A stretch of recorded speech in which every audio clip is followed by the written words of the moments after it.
Alors, relecture de l'épreuve du lion de Némée en prenant en compte la précédente vidéo, c'est-à-dire l'énergie véhiculée par le méridien du poumon.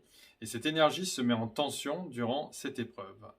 Donc cette épreuve est vraiment une invitation à revisiter son territoire, aussi bien physique que psychique. C'est un appel à la réflexion sur l'espace de vie que l'on se donne. Si je me respecte, si je respecte qui je suis, si je respecte qui je suis, donc mon territoire, forcément, naturellement, je vais respecter les autres. Et c'est ce qui se passe entre les lions et Hercule. Entre les deux, il n'y a aucune animosité, aucun mépris. Hercule respecte le lion. Il le respecte, c'est dit au début de l'épreuve, mais il a donné sa parole à Eurysthée, c'est-à-dire le ramener mort. Et le lion, pour lui, c'est pareil. Il respecte Hercule. Il rugit pour l'expulser de son territoire. Donc il joue son rôle de prédateur, son rôle que la nature lui a donné. Et il est fait pour ça. Donc il est à sa place. Et donc il ne tue pas pour tuer. Le lion tue quand c'est nécessaire. Donc en fait, tous les deux, les lions et les Hercules remplissent leur rôle. Et là, à travers ça, on voit que se dégagent des valeurs de noblesse, de droiture. On se retrouve vraiment, c'est frappant, dans l'énergie qui est véhiculée par le poumon, c'est-à-dire l'intégrité.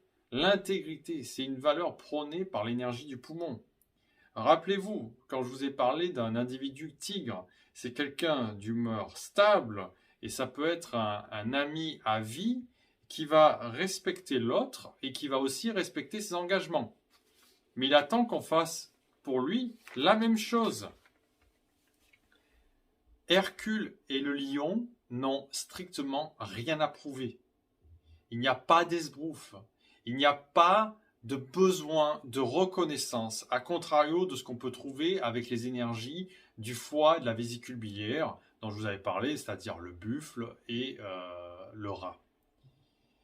En fait, ils se connaissent tellement bien, ils connaissent tellement leurs valeurs qu'ils n'ont pas besoin d'aller titiller autrui, le monde, pour être reconnus à travers ce qu'ils pensent être.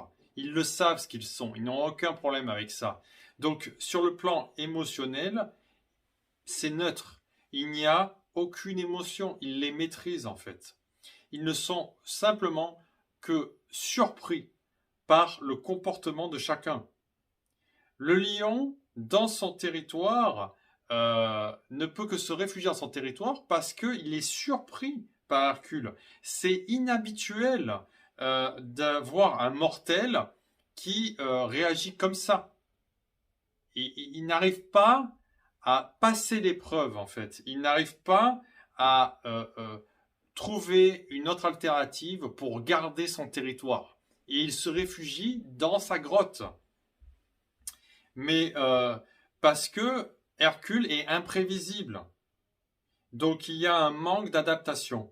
Et donc, qui dit manque d'adaptation, on se replie dans son territoire. Donc on se replie dans ce que l'on connaît. Donc cette épreuve est véritablement une invitation à expanser son territoire, mais encore une fois, sans, à contrario de ce qu'on peut voir dans la guerre, hein, sans aller récupérer quelque chose qui ne nous appartient pas, c'est en étant soi-même, c'est une expansion de soi en fait. Et Hercule, lui, il y arrive. Il ne se comporte pas comme le lion. En fait, il fait au début ce qui est connu, c'est-à-dire qu'il utilise les deux armes, mais en fait, il va outrepasser ça en ayant l'intuition, en ayant, c'est pour ça que je faisais ça, l'inspiration de l'énergie du poumon pour faire différemment. Si on fait comme le lion, on s'enferme dans son monde, on s'enferme dans son territoire, on s'enferme dans son référentiel. Et qui dit enfermement dit par extension solitude. Notre territoire va se rétracter. Et on n'est plus en accord avec ce pourquoi l'on est fait. notre mission d'incarnation. Et pourtant, la vie est vraiment bien faite parce que, à travers cette épreuve, la vie nous dit, mais je te donne l'opportunité à travers cette épreuve de t'expanser, de réaliser que tu es bien plus que ce que tu penses. Et pour ça, il faut que tu te laisses inspirer par moi. Et comme par hasard, quand on est en état de stress ou quand on a le syndrome de la feuille blanche, qu'est-ce qui se passe? Vous pourrez faire le test, on est en apnée. On est en apnée. Il suffit pourtant de respirer, pas hyperventilation, mais de respirer pour à nouveau être inspiré par la vie, par des nouvelles solutions. Donc la vie présente cette épreuve tout en nous donnant des solutions. C'est pas beau ça? Dans cette épreuve aussi, il y a le symbole de la peau du lion. La peau est très dure, mais c'est un symbole, ça représente la dureté des certitudes, des croyances. C'est ça qui rend la peau dure. Et c'est ça qui empêche de croître, de s'expanser. La vie propose toujours une opportunité de croissance, mais pour ça, il faut lâcher ses certitudes, il faut lâcher ses croyances, car elles emprisonnent.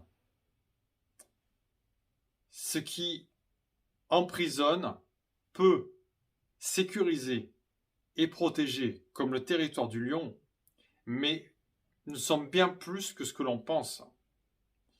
Et personne, en plus, ne peut nous aider dans cette épreuve. C'est-à-dire que, à travers le symbole que Hercule est là, en train avec une arme d'essayer de découper le lion, il n'y arrive pas, mais qu'il utilise la propre griffe du lion qui là se découpe, ça exprime en fait le fait que seule la griffe du lion peut trancher la peau dure de ses propres habitudes. Il n'y a que nous qui puissions aller au-delà de nos croyances, aller au-delà de notre référentiel, nos certitudes, pour croître. Michel fait dans le bouquin une analogie que j'adore, c'est les soi-disant chevaliers qui étaient invincibles avec leur armure. Effectivement, ils prenaient des coups, ils étaient invincibles. Sauf que, qu'est-ce qui se passait? Déjà, pour marcher, c'était pas évident. Et en plus, s'ils tombaient à terre, c'était fini, hein, ils ne pouvaient plus se relever. Donc on retrouvait à travers cette analogie un manque de souplesse par rapport à un imprévu ou quoi que ce soit. Et puis aussi, une armure, ça rouille. Hein. Et bien, rouille, qui dit rouiller, dit plus d'actualité, à l'image des certitudes et des croyances. Tôt ou tard, ces certitudes et ces croyances feront leur temps.